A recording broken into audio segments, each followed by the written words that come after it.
Hello and welcome to this week's B&Z World Report. I am your host, Angela Ray, where we will discuss global topics and events from around the world. We are on location at the 2011 Hayti Heritage Film Festival, and I can't wait to get inside to network with some of the filmmakers, see the actors, and of course, find out who's going to win the awards. But first, our first story for this week, which comes from CNN.com. In the U.S., just last week, vetoed a UN Security Council resolution that would have made settlements on the West Bank of Israel illegal. Why is this important? Well, it is actually the first veto under the Obama administration. Now, I'm getting ready to go inside and check out some films.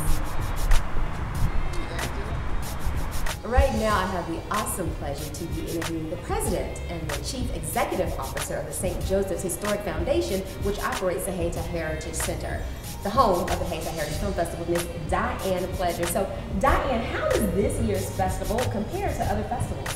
Well, I just think the festival continues to grow, continues to blossom, and we continually have the opportunity to reach out to not only young filmmakers, but have the opportunity for other filmmakers across the country to enter their films into our festival to be viewed, and so people can see all the great work by African-American filmmakers across the country. All right, so this year we have honorary chair, Ms. Janora McDuffie, who happens to be a native of Durham, but is really doing her thing out in My name is Janora McDuffie. I am a native of Durham, born and bred, and a proud citizen.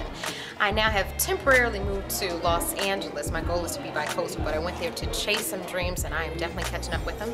I'm there as an actress, and I'm returning to North Carolina as this year's honorary co-chair for the Hayti Heritage Film Festival. I am so proud and honored to come back and share some love. If you would like more information about the Hayti Heritage Film Festival, particularly next year's event, please be sure to visit the website www.hayti.org. Now we're going to head off to my PIN, my partner in the news, Mr. Mike Anderson, for this Team B&Z special report from the campus of Fayetteville State University.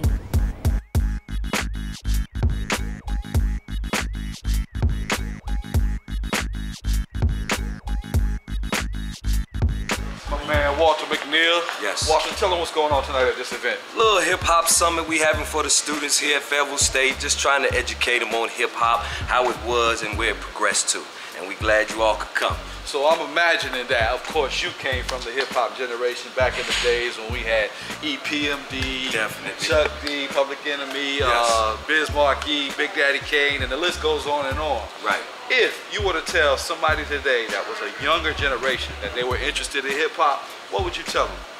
Well, I would let them know that they do need to do the research on hip-hop, because like you said, and even farther before with Bambaataa and Soul Sonic Force, the group that first came out, the originality of it was just totally different than how it is now. And just to go back and look at that, and then give them a starting point for what they're doing today. How you doing, Jamel? All right, Poetic Mike. So what do you have going on tonight?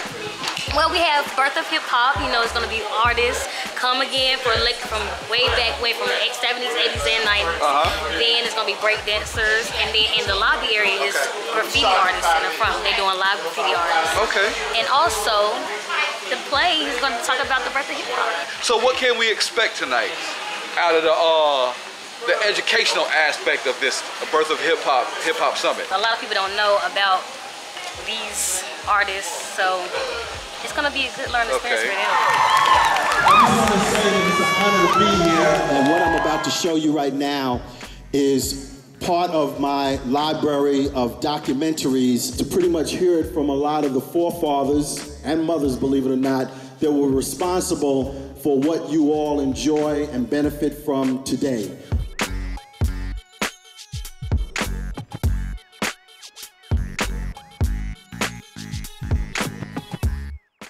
Thank you, Mike, for that special report on respecting the roots, the birth of hip-hop from Fayetteville State University. Wow, look at the power of hip-hop. And speaking of the power of hip-hop, our next story comes to us from allhiphop.com. Now, Eminem's selling power has already been proven, as t-shirts featuring the Super Bowl commercial are already out of stock. Now, many of you recall the Super Bowl commercial that Chrysler had airing during the Super Bowl. It was imported from Detroit, and that ad featured the Chrysler 200, an also Mr. Eminem. Definitely some selling power there. All right, that is it for this week's B&Z World Report. For more news, please visit the website at brandnews.com. Make it a great week.